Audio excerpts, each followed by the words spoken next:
성령 충만하기를 원하네. 오 매일 내가 주의 성령 충만하기를 원하네. 오 매일 내가 주의 성령 충만하기를 원하네. 오 매일 내가 주의 성령 충만하기를 원하네. 우리 주 예수 영광 중에 나에게 말씀하시기를 이 모든 세상 난 끝까지 주복음 전파하라신다. 오 매일 내가 주의 성령 충만하기를 원하네. 오 매일 내가 주의 성령 충만하기를 원하네. 저 맑은 생수 내게 흘러 온몸과 영혼 맑게 하며 구원 열차를 보내시어 저 천국으로 인도하네. 오 매일 내가 주의 성령 충만하기를 원하네. 오 매일 내가 주의 성령 충만하기를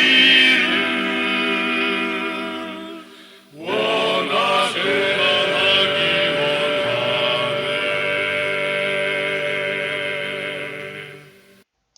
안녕하십니까. 오늘도 제한받지 않으시는 하나님 12강을 하겠습니다. 오늘은 고린도전서 13장 11절 읽겠습니다. 내가 아이였을 때에는 내가 아이처럼 이야기하였으며 내가 아이처럼 이해하였으며 내가 아이처럼 생각하였습니다. 그러나 내가 남자가 되었을 때에는 내가 어린애 같은 것들을 내칩니다. 여기서 남자가 되었다 이 말은 뭐냐면 성인이 되었다 이 말입니다. 성인한테 남자라는 표현을 씁니다. 남자가 되었을 때는 내가 어린애 같은 것들을 내칩니다. put away, 내치다는 것은 밀어내버린다 이 말이죠. 그러니까 어린애 같은 짓을 하는 것을 이제 끊어버린다, 멀리한다 그런 뜻이죠. 왜냐하면 지금은 우리가 거울을 통하여 어둡게 보나 그때는 대면하기 때문입니다. 즉 지금은 내가 부분적으로 아나 그때에는 나 역시 알아져 있는 것과 똑같이 내가 알 것입니다. 알아져 있다. 내가 알아져 있다. 알려져 있는 거죠.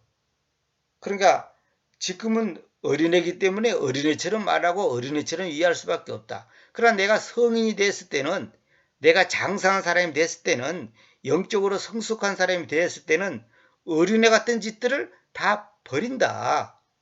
지금 거울을 통하여 어둡게 보나 그때는 대면하기 때문입니다. 여기서 왜 여러분들 생각할 거예요? 아니 왜 거울이 어둡나 이렇게 하지만은 요즘에 우리가 갖고 있는 거울을 생각하면 안 되고 당시에는 구리거울이야. 구리거울. 구리를 반질반질 문질러 가지고 거기에 얼굴이 비친단 말이야. 그러니까 요즘 거울처럼 이렇게 100% 선명하게 보이는 게 아니고 흐릿하게 보입니다. 그래서 거울을 통하여 어둡게 보나 그때는 대면하기 때문입니다. 얼굴을 직접 만난다는 거죠.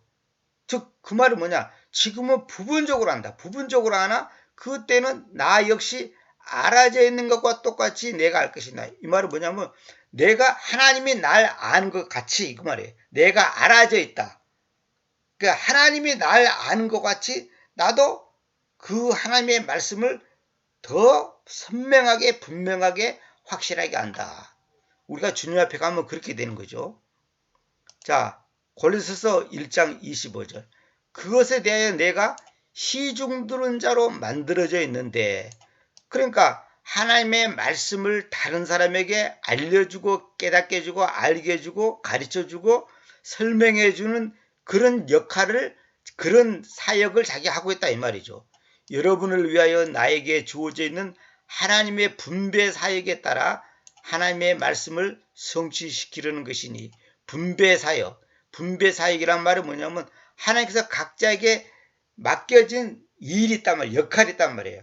그 역할에 따라서 하나님의 말씀을 성취시키려는 것이니, 그러니까 우리 각자가 다 역할이 있습니다. 크고 작은 역할이 있습니다.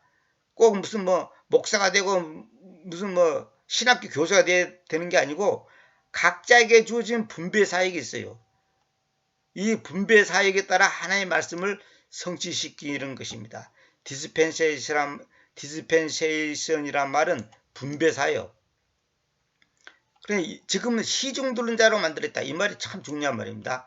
사역자 그렇게 번역하지 말고 시중두른 자.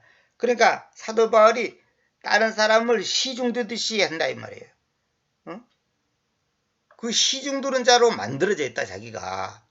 여러분을 나에게 주어져 있는 하나님의 분배 사역에 따라 하나님의 말씀을 성취시키는 겁니다. 곧 시대들로부터와 세대들로부터 숨겨져 왔으나, 그러니까 과거에는 다 숨겨져 왔으나 지금은 그분의 성도들에게 뚜렷이 보여주게 만들어져 있는 그 신비를 성취시키는 것입니다. 그 신비가 뭐냐? 크리스트. 주님이란 말이에요. 그러니까 주님과 우리와의 관계가 신비입니다. 신비. 신랑과 신부의 관계가 신비듯이 주님과 교회와의 관계가 신비단 말이에요. 참 놀라운 거죠. 왜? 전혀 모르는 남녀가 만나서 결혼하는 것처럼 주님과 우리는 과거에 원수였고 전혀 상관없는 관계였지만은 이제는 그리스도님의 그 피로 말미암아 가까워져서 하나가 돼서 한 생명이 되어서 연합이 됐단 말이에요. 나중에 이제 그 로만 그룹의 뒤에 보면 이제 그 성도들이 질문하는 편지 내용에 대해서 답변해 놓은 거 있어요. 그거 정말 기가 막힙니다. 아주. 정말 맹쾌하게 하여튼 설명하는 거 보면 깜짝깜짝 놀랐는데 그걸 여러분들이 꼭 아셔야 돼요. 그 신비를 성취시키는 것이니. 그러니까 지금 제가 이 강의하는 것도 다 그런 거예요. 주님과 교회와의 관계의 그 신비를 조금이라도 여러분에게 도움을 주는 것이 지금 저에게 맡겨진 분배 사역이란 말이에요. 그래서 내가 여러 번 말씀드렸지만은 이 성경은 뭐냐면 대속사적 관점에서 성경을 봐야 됩니다. 그러니까 하나님과 우리와의 관계가 하나가 돼서 연합이 돼서 하나님과 나의 생명이 분리되지 않는 것이 하나님의 목적이고 뜻이었는데 마귀가 이걸 분리시켜 버린 거예요. 분리시켜갖고 어떻게 냐 하나님의 아내를, 다시 말하면 하나님의 교회를 자기한테 끌어들이는 거예요. 내가 하나입니다. 나도 신이다. 내가 빛나는 광명한 천사다. 꼭 하나님만이 빛이 아니고 나도 빛이다. 그 가짜 빛을 만들었단 말이에요. 그 가짜 빛이 뭐냐? 태양신 숭배 사상에 갖고 있는 로마 카톨릭을 시작해서 이 세상의 모든 정치, 경제, 철학, 과학, 이 세상의 모든 제도와 조직이 전부 다 태양 숭배 사상에서 뿌리를 갖고 있는 거예요. 다시 말하면 사탄에게 뿌리를 갖고 있단 말이에요. 이 말을 아마 안 믿는 사람 들으면 깜짝 놀랄 거예요. 이 세상은 하나님이 원래 인간을 만들 때는 하나님과 인간이 하나가 돼서 나는 너와 더불어 너는 나와 더불어 나는 너 안에 너는 내 안에 이렇게 같이 동고동락하는 것이 하나님의 창조의 목적인데 그것을 파괴시키는 것이 사탄의 역할이란 말이에요. 이따가 자세히 이제 나중에 나올 겁니다. 내가 그걸 좀 더 자세히 하려고 지금 준비해 놨는데 이것을 회복시키는 거 그것이 하나님께서 예수 그리스도님을 이 땅에 보내셔서 십자가에 죽게 한 이유가 그거예요. 그래서 계시록도 보면 주님과 교회와의 관계 속에서 그 영적인 싸움, 다시 말하면 주님과 교회의 관계를 무너뜨리고 깨뜨리고 부수게 하기 위해서 사탄이 온갖 전술을 다 합니다. 그것을 영적으로 이렇게 한 것을 그것을 상징적으로 하나의 그 뭐라고 표현하냐 그 은유법으로 비유법으로 풍자적으로 이렇게 써놓은 것이 요한계시록이에요.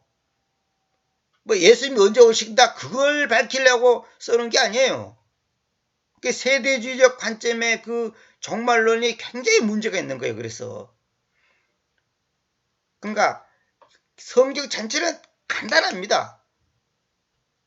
부모와 자식, 하나님과 인간 관계가 하나가 되지 못하고 깨진 그 관계를 회복시키려고 하는데 그걸 마귀가 못하게 하는 거예요. 그래서 가인과 아벨 사건부터 시작해서 아브라함 사건 이따가 이제 설명 나올 겁니다. 쫙 나오는 것이 뭐냐면 결국은 창세기 3장 5절에 있는 것처럼 그 여자의 후손이 뱀의 머리를 상하게 하고 또 뱀이 여자의 발뒤꿈치를 상하게 한다 그랬죠. 그 뭐냐면 그 여자의 후손에서 여자의 씨에서 예수님이 오셔서 십자가의 사건으로 구원을 이루려고 하는데 그걸 방해하고 못하게 하기 위해서 그 족보를 끊어버리기 위해서 그 혈통을 끊어버리기 위해서 여러 사람을 죽이려고 하는 것이 모세 사건이고 이삭 사건이고 모든 이스라엘의 역사예요. 이스라엘 역사가 딴 게 아니고 하나님의 구원 계획을 방해하고자 하는 사단의 그 방해 공작을 하나님께서 어떻게 무찔러 나가고 있는가의 그 과정을 기록한 것이 성경이에요. 그 성경은 뭐냐? 하나님과 우리가 하나가 되게 하려는 것이 성경의 그 목적이고 그 과정 속에서 사탄이 방해하는 그 사건들을 수천 수만 가지 경우에 들어서 그걸 기록해 놓은 것이 성경이란 말이에요. 이따가 나중에 이제 그 자세히 나올 겁니다. 그 다음에 여기서 내가 이제 이 노만 글에는 없는 내용인데 내가 다른 글에 있는 것과 그것을 제가 종합해서 제가 정리해서 올려놓았습니다. 이거 한번 봅시다. 왜 자신에게 고난을 허락하셨는지를 설명해 달라고 절규하던 욥은 그러니까 욥이 봤을 때는 왜 내가 하나님 앞에 이렇게 고난을 겪어야 되나 도저히 이해 안 된단 말이에요. 도저히 내가 하나님 앞에 뭘 잘못했냐 이거예요. 하나님의 지성과 인간의 지성 사이에 놓인 무한한 간격이 있음을 깨닫고서 철저하게 낮아집니다. 그러니까 욥이 생각하는 하나님과 인간과의 그 지성 사이에는 엄청난 간격이 있단 말이에요. 내가 항상 비유를 듣잖아요. 프로 구단과 아마추어 9급은 하늘과 땅 차이예요. 그는 마치 코끼리하고 개미하고 싸우는 것 같단 말이에요. 그런데 개미 입장에서 코끼리를 이겨보려고 한다. 그게 말이 안 되는 거거든. 그러니까 우리 인간이 IQ 200도 안 되는 이 인간이 무한대의 지혜와 지식을 갖고 있는 그 하나님의 세계를 다 이해하려고 하고 있고 이해가 안 되면 원망하고 짜증하고 불평하고 낙심하고 이거 얼마나 교만한 모습이냐 이 말이에요. 그래서 욥이 나중에는 자기가 잘못했다고 회개하고 철저히 낮아지잖아요.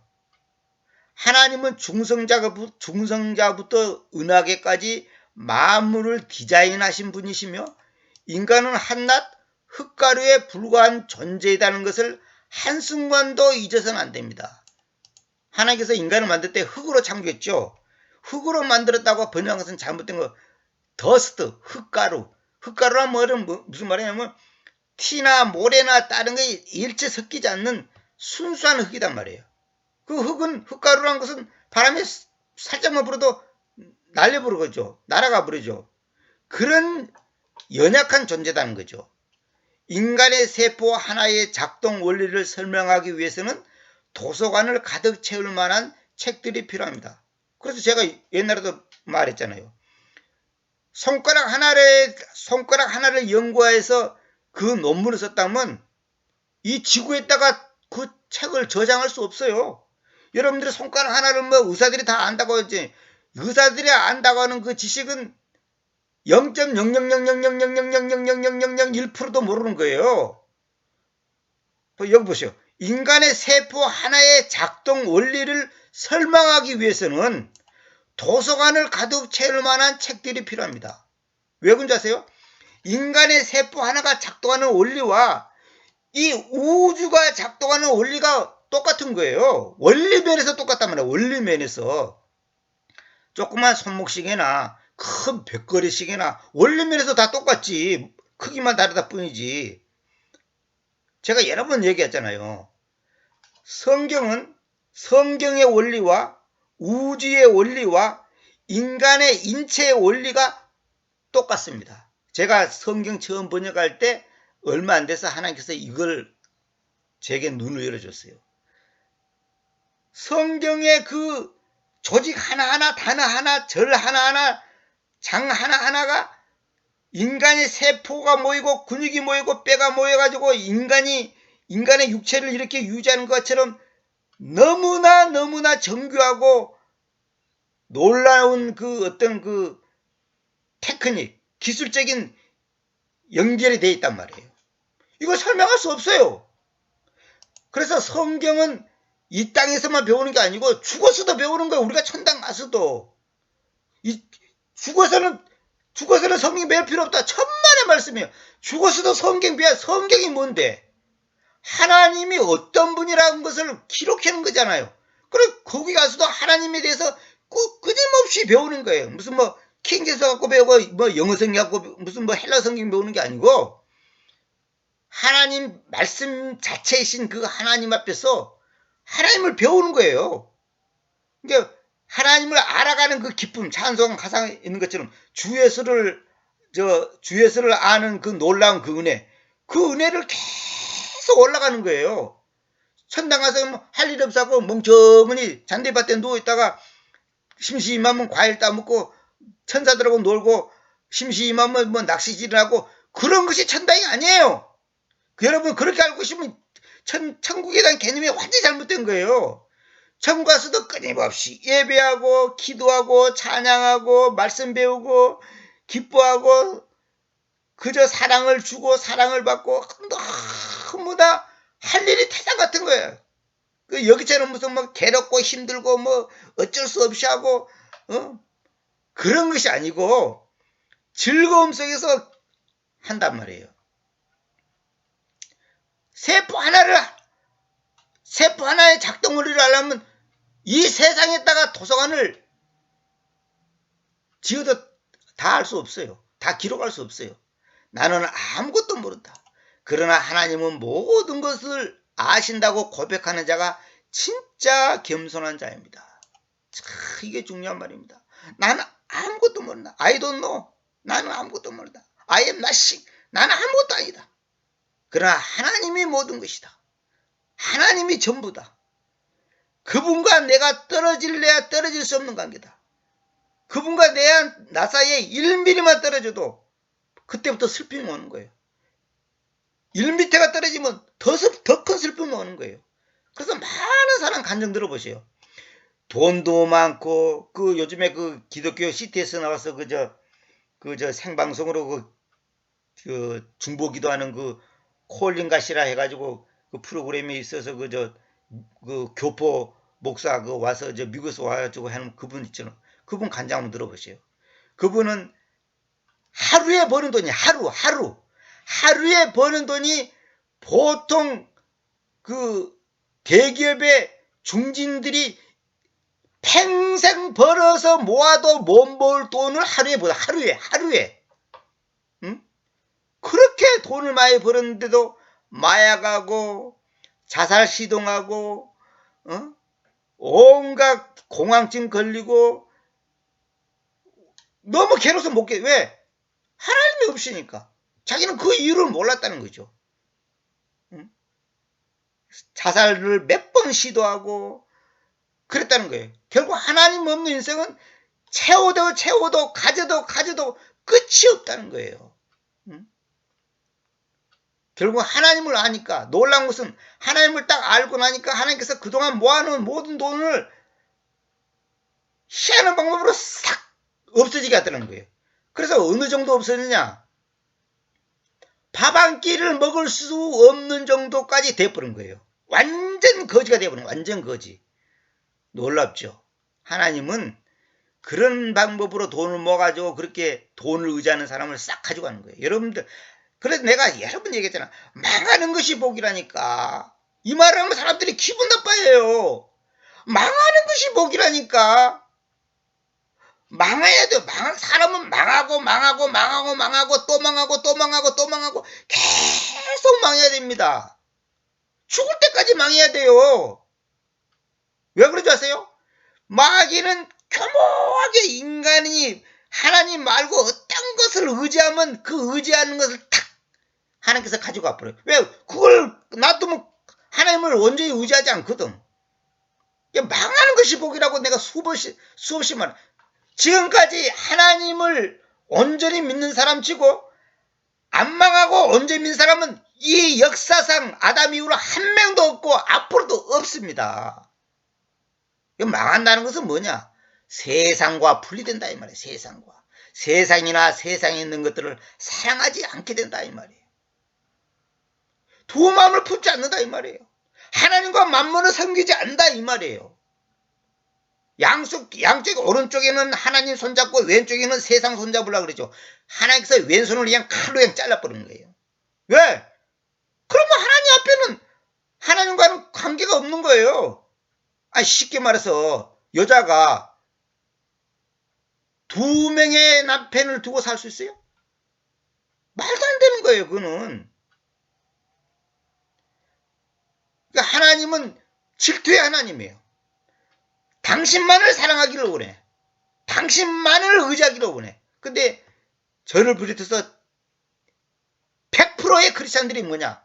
하나님도 믿고 세상도 믿고 하나님도 손잡고 돈도 손잡고 천당도 가고 싶고 이 땅에서도 잘 먹고 잘 사고 싶고 유명하고 싶고 전부 두 마음을 품고 있단 말이에요. 양다리를 걸치고 있다 이 말이에요. 자기는 양다리 안 걸치고 있다고 자신 있게 말한 사람 한 명이라도 있을까? 혹시 있는지 모르지만 우리 이런 말 있잖아요. 세상의 것을 쫓아가는 것은 무지개를 쫓아가는 거다. 무지개. 저는 어렸을 때 실제로 그 시골에서 살아봤기 때문에 무지개 많이 봤어요. 거기는 한 1~2km만 가면 있을 것 같아. 100km로 가보세요. 있는가? 없어요. 하나님은 모든 것을 아신다고 고백하는 자가 진짜 겸손한 자입니다. 따라서 주님께서 우리에게 왜 고난이 있다고 설명하는 것보다는, 자 보세요. 주님께서 우리에게 왜 고난이 있냐고 설명하는 것보다는, 그러니까 주님이 우리에게 야 고난이 왜 있는 줄 아냐? 그것을 일일이 나한테 설명하는 것보다는 아인슈타인 박사이지.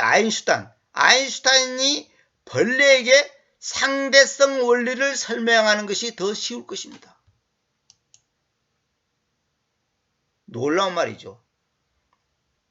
주님이 우리에게 야 내가 너를 왜 그렇게 하는 줄 아냐? 일일이 구체적으로 하나부터 100가지 1000가지 10,000가지를 설명하는 것보다는 아인슈타인이 벌레에게 상대성 원리를 설명하는 것이 더 쉽다는 거예요. 그건 결론은 뭐냐? 불가능하다는 거예요. 우리는 이해할 수가 없어요. 그래서 믿는 거예요. 믿는 거. 아니 IQ 쉽게 해서 IQ 100억 갖고 있는 하나님이 그렇게 하겠다는데 IQ 200도 안 되는 인간이 왜요? 왜 그래 따지고 질문한다면 그걸 어떻게 설명할 수 있을까요? 어떻게 이해할 수 있어요? 저분은 IQ가 나보다 억만 배가 높기 때문에 어른이 잘하겠냐 이렇게 믿어야지. 그 인간이 얼마나 교만한지 말도 못해. 저부터서도 말도 못해. 참 이거 진짜 이 말이 너무 감동적이라서 내가 어느 책을 읽다가 그 책의 내용이 있길래 내가 지금 이걸 메모해 놓은 겁니다. 그 여러분이 좀 들으라고. 그래서 이제 여기 이제 본격적으로 이 네 번째 이제 노만 그룹의 책으로 넘어갑니다. 하나님은 무엇을 가르치시는 겁니까? 하나님은 무엇을 가르치시려는 겁니까? 소제목으로 빼먹은 수어. 자, 그랬어요. 이것도 내가 어느 글에 있는 걸 또 인용해 놨습니다. 세상에는 두 종류의 죄인이 있다고 합니다. 죄를 향해 달려가는 죄인과 죄인으로부터 도망하여 예수 그리스도께로, 예수 그리스도님께로 달려가는 죄인이 있습니다. 세상에는 죄인이 두 종류의 죄인이 있다는 거예요. 죄를 향해 달려가는 죄인. 이 사람은 세상 사람들이죠. 그러나 죄인으로부터 도망하여 주님께로 달려가는 죄인이 있다는 거예요. 그러니까 불신자와 신자의 모습이 이거다 이거예요. 이렇게 차이가 있다는 거죠. 그래서 제가 여러 번 말했죠. 구원받지 못한 죄인이 있고 구원받은 죄인이 있단 말이에요. 그 여러분 생각대로 구원받았는데 또 왜 죄인이냐 이렇게 말하지 또. 그러다 구원받은 사람들이 죄인이라 그러면 당신 구원 못 받았다. 당신 몇 시에 구원받았냐 딱 이라고 그 대답 못하면 당신 구원 못 받았다. 당신이 가짜다 이러잖아요. 구원받은 사람들이 그래요. 그러니까 구원받은 사람들처럼 교만하고 건방진 사람은 없어요. 제가 20대 때 구원받은 사람들 만났고 5시간을 넘게 그 구원받 교회에서 싸운 적이 있습니다. 20대 때. 지금도 80년대 얘기인데 성남에서 이제 구원받 교회가 생겨가지고 그 집회를 한다길래 내가 일부러 갔거든요. 그러고 그날 다 싸움이 안 끝나서 다음에 오라고 해서 그 다음날 또 갔잖아요. 그러면 그 전도사라는 사람이 뭐라 하냐면 자기가 뭐 박유선 박사 주석도 있고 뭐 장로교로 다녔고 뭐 예수님을 30년 믿었고 어쩌고 했는데 구원의 확신이 없었는데 이제 구원의 확신을 가졌는데 저보고도 틀렸다는 거야. 그게 자기들한테 와서 다시 배워야 된다는 거야. 그래갖고 얼마나 해서 그럼 당신 얘기지 양반아. 나는 초등학교 5학년 때 구원받았어. 무슨 개떡 같은 소리 하냐고 막 제가 대들었죠. 응? 자기들만 구원받았다는 거야. 어떻게 구원받은 사람이 죄인이라는 말을 쓸 수 있냐 이거예요. 그러니까 그거는 하나는 알고 둘을 몰라서 그러는 거예요. 여러분, 우리가 구원받았다는 것은 내 혼이 주님의 100% 은혜로 용서함 받았다는 뜻이에요. 용서함 받지만 여러분이 지금 죄 안 짓는 줄 아세요? 내가 말하죠. 숨 쉬는 순간마다 죄 짓고 있다는 것만 알고 계세요. 뭐 자기가 깨끗한 척 웃기는 소리 하지 마세요. 숨 쉬는 순간마다 죄인이에요. 죄를 물 마시듯이 마시고 있는 거예요. 우리가. 이 구원 문제를 제대로 이해를 못 해가지고 사람들이 참 되게 답답해요. 그게. 자 보세요. 죄와 싸우는 것은 곧 하나님과 가까워지는 것입니다. 하나님을 닮는 것입니다. 죄를 잘 알게 되면 하나님을 더 잘 알게 됩니다. 참 이거 놀라운 말이에요. 죄와 싸운다는 것은 뭐냐? 하나님과 가까워지는 거예요. 이게 소위 말해서 성화라는 거예요. 성화. 하나님을 닮는 거예요. 죄를 잘 알게 되면 하나님을 더 잘 알게 됩니다. 무슨 말이냐? 이게 죄다. 그걸 안다는 것은 뭐냐? 하나님을 더 깊이 안다는 거예요. 쉽게 얘기합시다. 어린애들이 이것을 위험하다. 이것은 먹을 거다. 못 먹을 거다. 이렇게 하면 된다, 안 된다를 분별하면 분별할수록 그 아이는 그만큼 지혜가 자랐다는 뜻이고 지식이 많아졌다는 뜻이고 한마디로 성숙했다는 뜻이에요. 근데 어린애들은 먹으냐 안 먹으냐 그냥 무조건 잡히면 입으로 갖고 가잖아. 무조건 입으로 갖고 가는 거야. 우리 어렸을 때는 막 흙도 집어먹고 똥도 집어먹고 똥인지 뭔지 알아야지. 모르니까 집어먹는 거예요. 그러니까 죄가 뭔지를 안다는 것은 하나님을 더 잘 알고 있다는 뜻이에요. 그래서 사람들 그러잖아요. 옛날은 자기가 이것이 죄라고 전혀 생각하지도 않았다는 거야. 이게 죄야? 이런 것도 죄야? 그런데 하나님을 알고 나니까 또 하나님을 더 깊이 알다 보니까 더 은혜를 많이 받다 보니 말씀을 많이 배우다 보니 이것도 죄네. 저것도 다 죄야. 그래서 제가 하는 말이 그잖아요. 죄를 여러분이 지금 하루에 죄를 하나도 안 지은 사람 있을까? 없어요. 죄는 단언합니다. 절대로 없습니다. 왜? 그건 불가능하게 돼 있어. 인간은 눈으로 보고 귀로 듣는 거 생각하는 것이 전부 죄 덩어리 죄. 쉽게 말해서 숨 쉬고 있는 인간이 콧구멍에 먼지 안 들어가게 숨 쉬는 인간치고 콧구멍에 먼지 안 들어가게 할 수 있는 사람이 있을까요? 그 어떤 사람 또 그러겠지. 산소 마스크 쓰면 그러겠지 또. 그러겠지. 물론 산소 마스크 쓰면 먼지 얹겠지. 그런 이제 극단적인 거는 그만두고 기본적으로 우리는 다 먼지를 마시고 사는 거예요. 뭐 정수기 물 먹으면 뭐 완벽한 줄 알아요, 그 물이? 조금 나은 것 뿐이지. 우리는 먼지를 안 마시고 살 수 없듯이 죄를 안 짓고 살 수가 없어요. 예수님이 뭐라 써? 사도 베드로 보고. 한 번 목욕한 자는 발만 씻으면 된다. 발. 그러니까 무슨 말이냐? 한 번 죄를 구원받은 사람은 날마다 생활 속에서 있는 소위 말해 자범죄라는 것을 회개해야 되는 거예요. 이것을 반대하는 사람은요, 그 사람은 완전히 구원파입니다. 아니면 그 사람은 완벽한 사람이에요. 그런 거 없어요. 저는 하루에 억만 가지 죄를 진다고 생각합니다. 제 자신이. 억만 가지.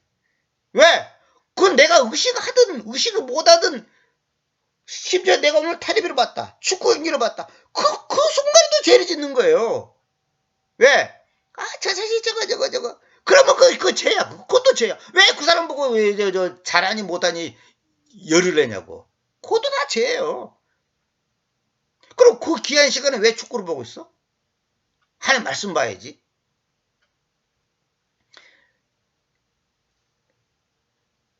자, 하나님이 얼마나 선하시며 거룩하신지, 얼마나 위대하신지, 얼마나 자비로우신지 등을 알게 됩니다. 그러니까 내가 죄가 뭔지를 깊이 깨달으면 깨달을수록 하나님이 얼마나 선하시며 얼마나 거룩하시며 얼마나 위대하시며 얼마나 자비로우신 분인지 알게 됩니다. 또 죄를 알게 되면 우리가 얼마나 비참한 존재인지를 보게 되며, 그렇죠. 우리에게는 아무런 가능성도 없음을 철저히 깨닫게 됩니다. 알미니안주의자들은 뭐냐? 내가 완전히 타락했다는 것은 아니다. 완전히 타락한 사람이 어떻게 하나님 찾냐? 그래가지고 그걸 반대해요. 그래, 칼빈의 전적 타락 그 교리를 부정하는 사람들이 있어요. 그건 몰라 사는 거예요. 그는 아직까지 뭘 몰라 사는 거예요. 아니, 로마서만 보세요. 우리가 하나님 앞에 완전히 죽은 사람인데 하나님과 나와의 관계가 100% 단절됐지 0.2%가 연결되어 있습니까? 0.1% 머리카락만큼 연결되어 있습니까? 아니에요. 완벽하게 단절되어 있다고. 완벽하게 단절됐다 이 말이 뭐냐면 완벽한 죄인이다 이 말이에요. 완벽한 죄인. 전적 타락.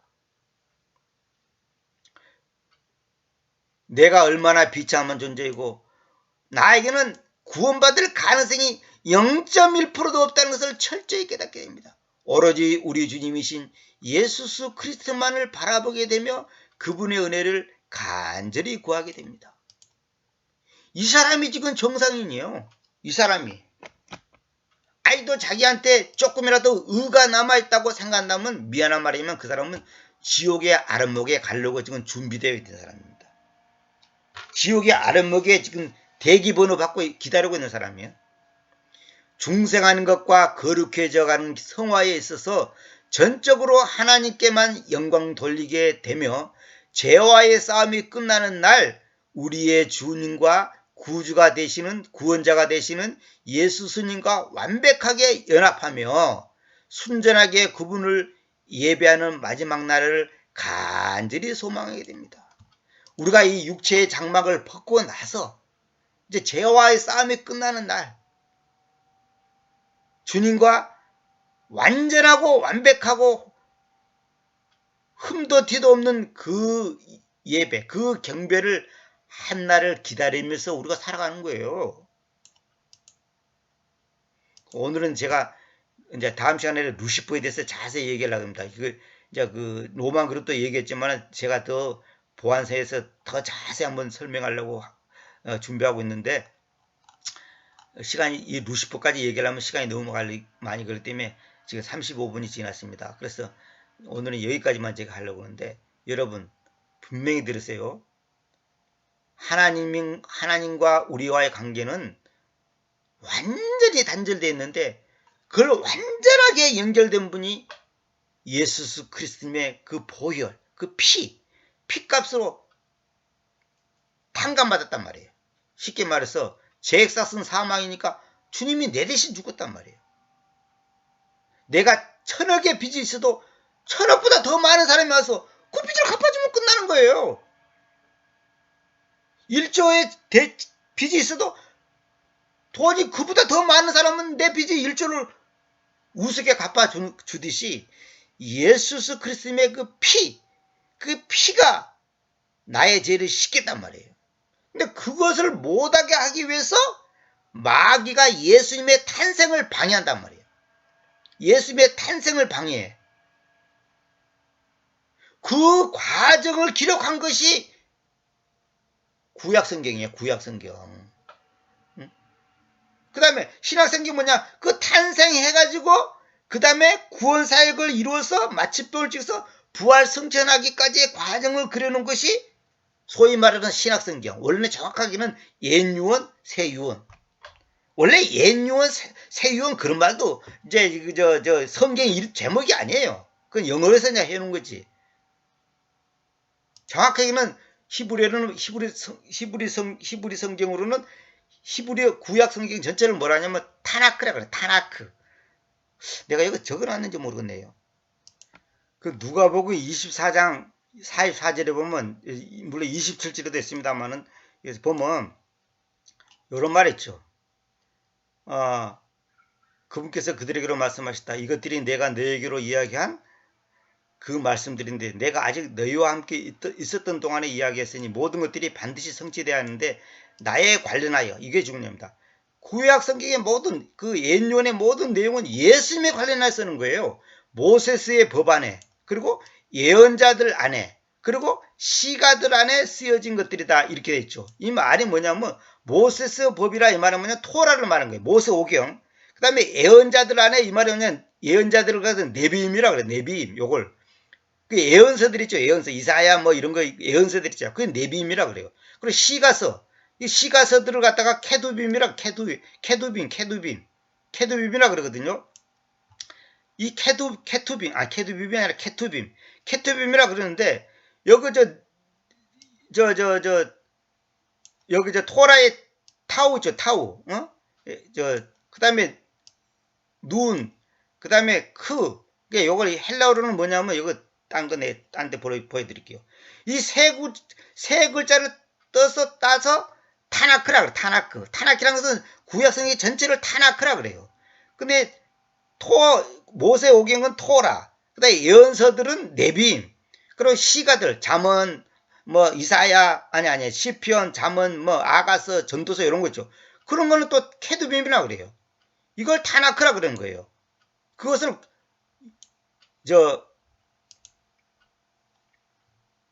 그래서 그것을 오늘날의 옛유언 그 구약성경을 가리키는데 주님께서 가장 많이 인용하는 책들은 신명기 이사야 시가서이다.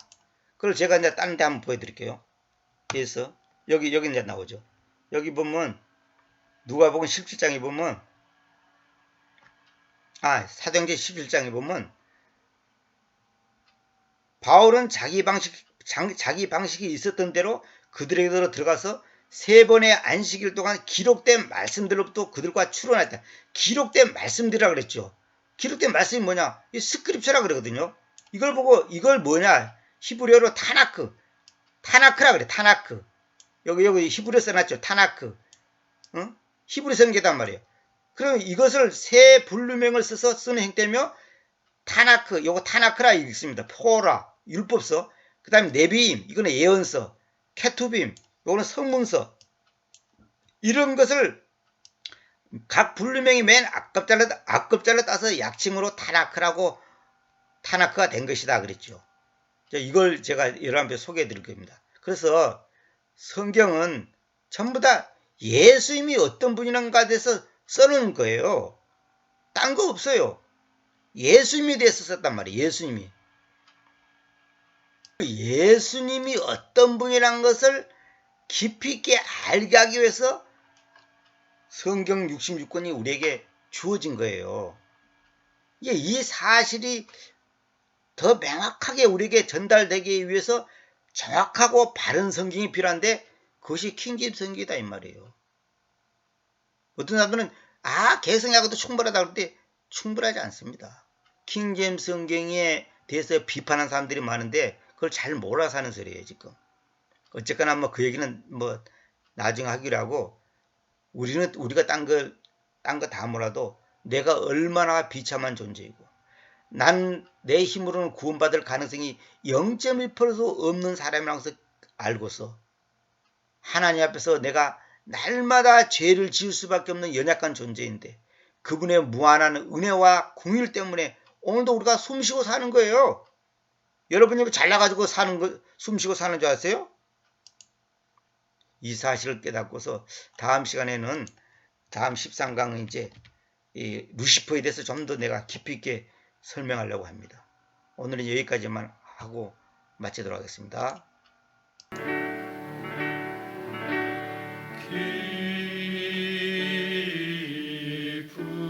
깊은 내 집은 저강 건너 깊은 강주 나 그곳에 가기 원합니다.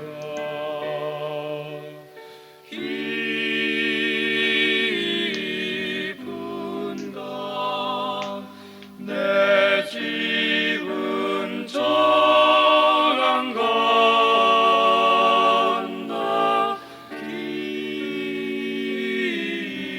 깊은 강주 나 그곳에